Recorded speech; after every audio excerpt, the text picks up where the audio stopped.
నగర పరిధిలో పెద్ద ఎత్తున భూపందేరం నడుస్తుందని మాజీ మంత్రి వైఎస్ఆర్సీపీ నేత గుడివాడ అమర్నాథ్ ధ్వజమెత్తారు. ఏపీలో రూపాయికి ₹1 భూ కేటాయింపులు చేస్తున్నారని ప్రశ్నించారు. పక్క రాష్ట్రాల్లో కూడా భూములు ఇలానే ఇస్తున్నారా అని నిలదీశారు. కేవలం ఏపీలోని రూపాయికి ₹1 భూ కేటాయింపులు జరుగుతున్నాయన్నారు. విశాఖపట్నం నుంచి మీడియాతో మాట్లాడిన గుడివాడ అమర్నాథ్ ఏపీలో భూ పందేరంలో భాగంగానే ఈ తరహా కేటాయింపులు జరుగుతున్నాయని మండిపడ్డారు. తమ హయాంలో ఏ కంపెనీకి రూపాయికి భూములు ఇవ్వలేదన్నారు. ఇన్ఫోసిస్ లాంటి పెద్ద పరిశ్రమ వైఎస్ఆర్సీపీ హయాంలోనే వచ్చిందన్నారు.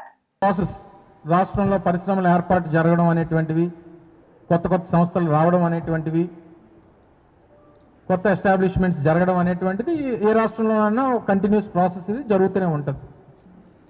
అసలు విశాఖపట్నానికి మేజర్ ఒక ఐటీ కంపెనీని తీసుకురావాలి. కోవిడ్ లాంటి పరిస్థితుల తర్వాత ప్రపంచవ్యాప్తంగా ఉన్నటువంటి పరిస్థితులన్నింటినీ కూడా బేరీజ్ వేసుకొని, ఎందుకంటే 2020 కోవిడ్ సిచ్యువేషన్స్ తర్వాత దాదాపు 2023-24 వరకు వర్క్ ఫ్రమ్ హోమ్ కల్చర్ నడుస్తున్నటువంటి పరిస్థితులు, దేశంలోని కొన్ని ప్రముఖ నగరాలు మాత్రమే ఉన్నటువంటి ఐటీ అనుబంధ సంస్థలు ఏవైతే ఉన్నాయో అవి Tier 2 సిటీస్లో కూడా ఎస్టాబ్లిష్ చేయాలనేటువంటి ప్రయత్నాలు జరుగుతున్నటువంటి క్రమంలో ఆ రోజు జగన్మోహన్ రెడ్డి గారు ముఖ్యమంత్రిగా, సంబంధించినటువంటి శాఖ మంత్రిగా నేను వారి ఇచ్చినటువంటి సలహాలు సూచనల మేరకు ఇప్పుడు Tier 2 సిటీస్ వైపు ఈ పెద్ద సంస్థలన్నీ కూడా అడుగులు వేస్తున్నాయన్నటువంటి పరిస్థితులు ఆ రోజు అవకాశంగా తీసుకొని ఆ రోజు ఇన్ఫోసిస్ లాంటి సంస్థల్ని, ఎందుకంటే ఆ రోజు ఒక మేజర్ కంపెనీని విశాఖపట్నానికి తీసుకొచ్చేటువంటి ప్రయత్నం జరిగితే సహజంగా ఒక పెద్ద కంపెనీ విశాఖపట్నం వచ్చినప్పుడు మిగిలినటువంటి కంపెనీలు కూడా ఆసక్తి చూపుతాయి విశాఖపట్నం వైపు అని చెప్పి ఆ రోజు ముందడుగు వేసి ఇన్ఫోసిస్ లాంటి సంస్థని విశాఖపట్నం తీసుకొచ్చేటువంటి కార్యక్రమం చేశాం. ఆ రోజు ఏ సంస్థకి రూపాయికి భూములు ఇచ్చినటువంటి పరిస్థితులు లేవు. కేవలం ఆ రోజు ప్రభుత్వం మీద ఉన్నటువంటి కాన్ఫిడెన్స్ కానీ, ప్రభుత్వం మీద, ప్రభుత్వ పనితీరు మీద, లేదా మిగిలినటువంటి పరిస్థితులు ఒక ఎత్తు అయితే ఆ రాష్ట్రంలో, ఆ ప్రాంతంలో ఉన్నటువంటి రిసోర్సెస్ అనేటువంటివి ఏ సంస్థ కన్నా చాలా అవసరం. రిసోర్సెస్ లేకుండా ఏ సంస్థ పెట్టుబడి పెట్టదు. ఆ రోజు ఇన్ఫోసిస్ని విశాఖపట్నంలో ఎస్టాబ్లిష్ చేయమని చెప్పి రిక్వెస్ట్ చేసినప్పుడు మొట్టమొదటి చేసింది ఏంటంటే, విశాఖపట్నంలో ఈ పరిసర ప్రాంతాల్లో వారి సొంత స్థలాలు అయినటువంటి వారు, సొంత ఊర్లు ఉన్నటువంటి వారు ఎంతమంది విశాఖపట్నానికి రీలొకేట్ అవ్వడానికి ఆసక్తి చూపుతున్నారు అన్నటువంటి సర్వే ఇన్ఫోసిస్ వ్యాప్తంగా, దేశవ్యాప్తంగా వివిధ లొకేషన్స్లో ఉన్నప్పుడు వారు చేస్తే దాదాపు 3,000 నుంచి 3,500 మంది మేము విశాఖపట్నానికి రీలొకేట్ అవుతామని చెప్పి ఆ సర్వేలో వచ్చింది. అప్పుడు ఇనీషియల్గా ఒక 1000 సీటర్తో విశాఖపట్నంలో ఒక డెవలప్మెంట్ సెంటర్ని స్టార్ట్ చేయమని చెప్పి వాళ్ళు రిక్వెస్ట్ చేయడం, వాళ్ళు స్టార్ట్ చేయడం, ఈరోజు దాదాపు 2,000 మంది ఇన్ఫోసిస్లో పనిచేస్తూ ఉన్నారు.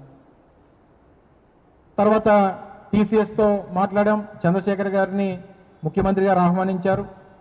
తర్వాత నేను స్వయంగా వెళ్ళి ముంబైలో టీసీఎస్ సంస్థ చైర్మన్ చంద్రశేఖర్ గారిని, టాటా గ్రూప్ చైర్మన్ని, వారిని కలవడం జరిగింది. వారు కూడా ఈరోజు విశాఖపట్నం వైపు అడుగులు వేస్తూ ఉన్నారు. తర్వాత కాగ్నిజెంట్, ఇతర సంస్థలు వస్తూ ఉంటాయి. ఈరోజు మంత్రి గారు కూడా మాట్లాడినప్పుడు చెప్పడం జరిగింది, కాగ్నిజెంట్ కూడా సర్వే చేసింది, దాదాపు 3,000 మంది ఈ చుట్టుపక్కల ఉన్నటువంటి ప్రాంతాల్లో నివాసం ఉంటున్నటువంటి వాళ్ళ ఎంప్లాయీస్ ఎవరైతే ఉన్నారో వారు విశాఖపట్నానికి రీలొకేట్ అవ్వడానికి ఆసక్తి చూపుతున్నారు అనేటువంటి మాట వారు కూడా చెప్పడం జరిగింది, చూసాం. కానీ ఈ కంపెనీల పేరిట ఏదైతే ఈ మేజర్ కంపెనీస్ టీసీఎస్ అని, కాగ్నిజెంట్ అని, ఇన్ఫోసిస్ అని, కంపెనీల పేరిట వీళ్ళని ముందును పెట్టి దీని వెనకాదల పెద్ద ఎత్తున భూపందేరం జరుగుతూ ఉందనేటువంటిది ఈ సందర్భంగా ప్రజలు గమనించాలని చెప్పి కోరుతా ఉన్నా. పెద్ద సంస్థలకు భూములు ఇవ్వడంలో తప్పలేదు. వాళ్ళని ఆకర్షించి వాళ్ళని తీసుకొని వచ్చి వాళ్ళని ఇక్కడ ఎస్టాబ్లిష్ చేయమని చెప్పి అడగడంలో తప్పలేదు, దాన్ని ఆహ్వానిస్తాం. కానీ రియల్ ఎస్టేట్ సంస్థలకి ఎందుకు మీరు భూముల కేటాయింపులు రూపాయికి ₹1 ఎందుకు చేస్తూ ఉన్నారు? దీంట్లో ఉన్నటువంటి మీ స్వలాభం ఏంటి? ఎందుకు ఈ పెద్ద కంపెనీల పేరిట మీరు ఈ రకమైనటువంటి వెనకాతల ఈ పెద్ద ఎత్తున భూపందేరాన్ని చేస్తూ ఉన్నారు అనేటువంటిది ప్రజలు అడుగుతున్నటువంటి ప్రశ్న. సత్వా గ్రూప్ అని, కపిల్ గ్రూప్ అని, లేదా ఇంకో గ్రూప్ అని దాదాపు 25 కోట్లు 20 కోట్ల రూపాయలు విలువైనటువంటి భూముల్ని 50 లక్షలకి, కోటి రూపాయలకి మీరు కేటాయిస్తూ ఉంటే దీని వెనకాతలు ఉన్నటువంటి మీ లాలూచి ఏంటి? ఇవే గ్రూప్స్ ఏ హైదరాబాద్లోనో, ఏ చెన్నైలోనో, బెంగళూరులోనో, ఇతర ప్రాంతాల్లో ఆయా ప్రభుత్వాలు ఈ రకంగానే భూములు ఇచ్చుంటాయి, అక్కడ పక్క రాష్ట్రాలు ఇస్తూ ఉన్నాయి, మనం ఇవ్వడంలో తప్పేంటి అని అడిగితే మేము సరే పక్క రాష్ట్రాలు ఇస్తున్నాయి కాబట్టి మనం కూడా ఇవ్వడంలో తప్పలేదని చెప్పి మేము కూడా యాక్సెప్ట్ చేసేవాళ్ళం, ప్రజలు కూడా యాక్సెప్ట్ చేసేవారు. కానీ ఇవే సంస్థలు పక్క రాష్ట్రంలో భూములు ప్రభుత్వాలు ఆక్షన్స్ పెడితే ఆక్షన్స్లో పార్టిసిపేట్ చేసి 100 కోట్లకి, 150 కోట్లకి, 50 కోట్లకి భూములు కొంటున్నటువంటి ఇవే సంస్థలకి మీరు ఎందుకు ఇక్కడ ఇంత తక్కువ ధరలకు భూములు ఇస్తా ఉన్నారు? అవేవి ఐటీ ఎనేబుల్ సర్వీసెస్ కాదే, అవేవి ఐటీ సంస్థలు కాదే, రియల్ ఎస్టేట్ సంస్థలు అవి.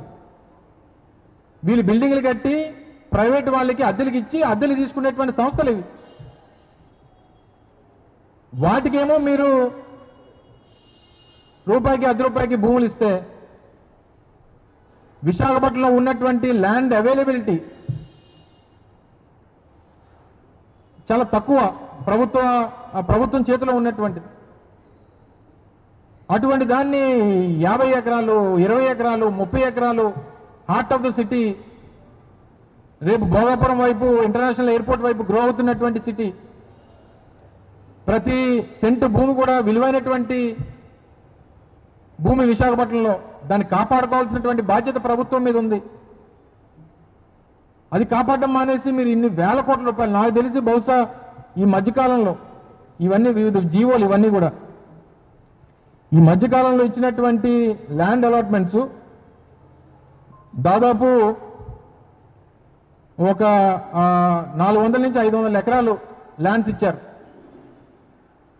ఏది కూడా 10 నుంచి 20 కోట్ల రూపాయలు తక్కువ ఏ భూమి లేదు మార్కెట్ వాల్యూ. అవన్నీ 50 లక్షలకి, రూపాయికి, ₹10 ఇచ్చేస్తే అంటే జవాబుదారీతనంగా ఉండాల్సినటువంటి ప్రభుత్వం, ప్రజలకి, ప్రజల ఆస్తులకి, ప్రభుత్వ ఆస్తులకి కస్టోడియన్గా ఉండాల్సినటువంటి ప్రభుత్వమే కంచె చేను వేసేస్తే మరి ఇంక దేనికి ప్రభుత్వం ఉన్నట్టు?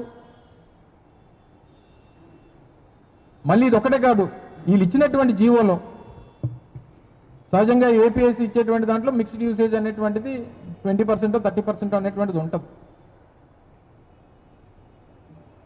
కానీ వీళ్ళు ఏదైతే సత్వాకి ఇచ్చినటువంటి దాంట్లో లేదా కపిల్కి ఇచ్చినటువంటి దాంట్లో 50% రెసిడెన్షియల్ కింద వాడుకోమని చెప్పి ఇచ్చారు. అంటే ఒక 10 మిలియన్ స్క్వేర్ ఫుట్ కట్టమని జీవో ఇస్తూ అందులో 50% రెసిడెన్షియల్ కాంప్లెక్స్ కూడా కట్టుకోమని చెప్పి ఇచ్చారు. అంటే విల్లాలు కట్టుకోవచ్చు, అపార్ట్మెంట్లు కట్టుకోవచ్చు. అంటే విల్లాలు, అపార్ట్మెంట్లు కట్టుకుంటే ఎంప్లాయ్మెంట్ జనరేట్ అవుద్దా? ఏపీఐసి అనేటువంటి సంస్థ ఉన్నటువంటిదే ఈ సంస్థలకి ల్యాండ్ అలాట్మెంట్ చేయడానికి. ఆ ల్యాండ్ అలాట్మెంట్ ద్వారా ఏపీఐసికి రెవెన్యూ జనరేషను, రెండోది రాష్ట్రానికి ఎంప్లాయ్మెంట్ జనరేషను, ఇదన్నీ కూడా సహజంగా ప్రభుత్వానికి వచ్చేటువంటి అడ్వాంటేజెస్. కానీ ఈ అలాట్మెంట్స్ వల్ల ల్యాండ్ తక్కువ రేటుకి ఇచ్చారు. క్యాపిటల్ సబ్సిడీ అంటే వాళ్ళకి నిర్మాణానికి అయ్యేటువంటి ఖర్చులో 2,000 రూపాయల దాకా క్యాపిటల్ సబ్సిడీ వారికి ఇన్సెంటివ్ కింద ఇస్తామని చెప్పని అంటారు. అప్ టు మ్యాక్సిమం 2,000 రూపాయల వరకు అని. ఒక ఎస్ఎఫ్టీ కట్టడానికి ఎంత అవుతుందండి? మా అయితే 3,000 రూపాయలు అవుద్ది. 3,000 రూపాయలు, మా అయితే 2,500, 3,000 రూపాయలు ఎస్ఎఫ్టీ నిర్మాణానికి. అది ఎస్కలేట్ చేసి 4,000 రూపాయలు అని చూపిస్తే 2,000 రూపాయలు గవర్నమెంట్ తిరిగి ఇస్తామని చెప్పి పాలసీలో పెట్టారు. వాళ్ళకి ఏదో ఇచ్చినటువంటి జీవోలో పాలసీలో. అంటే భూమి చౌకగా ఇచ్చి వాడు బిల్డింగ్ కట్టడానికి డబ్బు ప్రభుత్వం ఇస్తే వాడు ఏం చేస్తున్నట్టు? అసలు ఈ రాష్ట్రానికి వచ్చేటువంటి ప్రయోజనం ఏంటి? ఇక అపార్ట్మెంట్లో విల్లాలు కట్టడం వల్ల ఎంప్లాయ్మెంట్ జనరేషన్ ఏమవుద్ది, వాడు రియల్ ఎస్టేట్ వ్యాపారం డబ్బు సంపాదించుకుంటాడు తప్ప ఎక్కడా కూడా రాష్ట్ర ప్రయోజనాలు ఎక్కడ కూడా అందులో కనబడట్లేదు. రెండోది, ఇప్పుడు ఇచ్చినటువంటి జీవోస్ కానీ ఇచ్చినటువంటి ఏవైతే కంపెనీలకు ఇచ్చినటువంటి జీవోస్లో ఎక్కడన్నా మీరు కడితే తప్ప,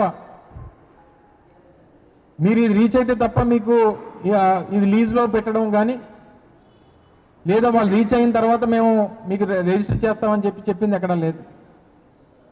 నేను సంబంధించినటువంటి శాఖ మంత్రిగా పనిచేశా. ఈ రాష్ట్రంలో ఏపీఐసి ద్వారా లేదా ప్రభుత్వం ఈ రకంగా ఎలకేట్ చేసినటువంటి ల్యాండ్స్ ఎవరో ఒక డిపిఆర్ పట్టుకొని వస్తాడు, మేము ఇది కడతాం, ఇది చేస్తాం, ఇంతమంది ఉద్యోగాలు ఇస్తామని చెప్పి వస్తాడు. సహజంగా ప్రభుత్వం భూమి అలాట్ చేస్తుంది. వాడు ఒక సంవత్సరం తర్వాత 2 సంవత్సరాల తర్వాత మనం ఎందుకు కట్టలేదని చెప్పి నోటీస్ ఇచ్చామంటే కోర్టుకు పోతున్నాడు. అలాగే ఈ రాష్ట్రంలో దాదాపు ప్రభుత్వానికి సంబంధించినటువంటి ఏపీఐసికి సంబంధించినటువంటి 17,000 ఎకరాలు నాకు తెలిసి, నాకు గుర్తుండి, అంటే నేను చెప్పేది 2024 నేను మంత్రిగా దీపేటువంటి సమయానికి, మా ప్రభుత్వం దీపేటువంటి సమయానికి ఈ రాష్ట్రంలో 17,000 ఎకరాలు లీగల్ ఇష్యూస్తో ఉన్నాయి. రేపొద్దున మీరు ఎంత పెద్ద ఎత్తున భూములు ఇచ్చారు, వాడికి మార్కెట్ లేదని చెప్పి రేపు కన్స్ట్రక్షన్ చేయకపోతే ఒక 2 ఏళ్ళ తర్వాత 3 ఏళ్ళ తర్వాత మీరు నోటీస్ ఇస్తే కోర్టుకు పోతాడు. అది అలా పడి ఉంటుంది. ఇది ఆ భూమి దేనికి వినియోగకరంగా కాకుండా ఉంటుంది, ప్రభుత్వం చేతిలో ఉండదు, ప్రైవేట్ వాడి చేతిలో ఉంటుంది. రేపు ఎప్పుడో 10 ఏళ్ళ తర్వాత 5 ఏళ్ళ తర్వాత మార్కెట్ బాగుంటే వాడు కడతాడు, లేకపోతే మానేస్తాడు. నష్టం ఎవరికి? ప్రభుత్వానికి. ఇదే లూలు మాల్ 13.5 ఎకరాలు, 99 సంవత్సరాలు లీజు, స్టాంప్ డ్యూటీ ఎగ్జంప్షన్, దాదాపు 250 కోట్ల రూపాయలు ఇన్సెంటివ్స్, ఇవన్నీ ఇచ్చి 10 సంవత్సరాల నుంచి చెప్తున్నాడు లూలు మాల్ విశాఖపట్నంలో కడతామని చెప్పి. ఇదే లూలు మాల్ గుజరాత్లో వెళ్ళి భూమి కొంటది. ఏంటి గుజరాత్లో ఉన్నటువంటి దానికి ఆంధ్రప్రదేశ్లోకి ఏం సంబంధం అంటే ఏంటి తేడా అంటే, అక్కడ చంద్రబాబు నాయుడు లేడు, ఇక్కడ చంద్రబాబు నాయుడు ఉన్నాడు, అంతే తేడా. అక్కడ కూడా ఒక చంద్రబాబు నాయుడు ఉండుంటే అక్కడ కూడా ఫ్రీగా ఇచ్చేవాడు. ఇదే లూలు సంస్థ హైదరాబాద్లో అద్దెకి భూములు తీసుకుంటా, అద్దెకి బిల్డింగులు తీసుకుంటుంది. ఆ సొంత ఊరు రాష్ట్రం అయినటువంటి కేరళలో భూములు కొనుక్కుంటుంది, గుజరాత్ వెళ్ళి అక్కడ భూములు కొంటుంది, అన్ని దగ్గరలో భూములు కొంటుంది. కానీ ఆంధ్రప్రదేశ్ వచ్చేసరికి మాత్రం చంద్రబాబు నాయుడు సందర్పణ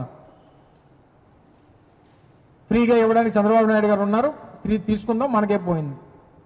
ఇదంతా దేనికనంటే ఎండ్ ఆఫ్ ద డే కొడుకు పబ్లిసిటీ కోసం, పెయిడ్ ప్రమోషన్ కోసం. ఎక్కడన్నా మన ఈ అడ్వర్టైజ్మెంట్లు ఈ కంపెనీలు అవి అడ్వర్టైజ్ చేసుకుంటూ ఉంటాయి. కానీ గవర్నమెంట్ పెయిడ్ అడ్వర్టైజ్మెంట్ ఎక్కడ జరుగుతుందంటే మన రాష్ట్రంలో జరుగుతూ ఉంది.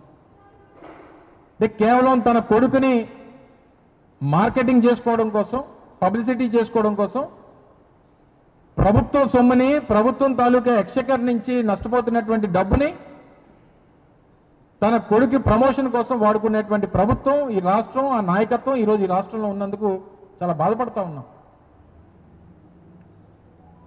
కొన్ని సంస్థలు, ఎందుకంటే చిన్న సంస్థల జోలికి నేను పోదలుచుకోలే, ఎందుకంటే అవి ఏంటో, వాటి సంగతి ఏంటో, అవి ఎప్పటి నుంచి ఇక్కడ ఉన్నాయో. ఈరోజు రాష్ట్రంలో కొన్ని పత్రికల్లో ఫ్రంట్ పేజ్ యాడ్లు ఇచ్చారు. 7-8 సంస్థలు ఈరోజు శంకుస్థాపన చేస్తున్నాం, 40,000 ఉద్యోగాలు ఇచ్చిస్తున్నాం అని చెప్పాడు.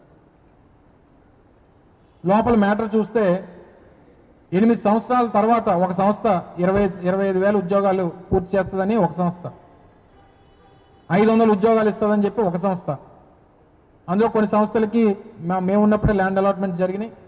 ఇది కంటిన్యూస్ ప్రాసెస్, అది జరుగుతూనే ఉంటుంది. వీళ్ళు ప్రామిస్ ఏంటి?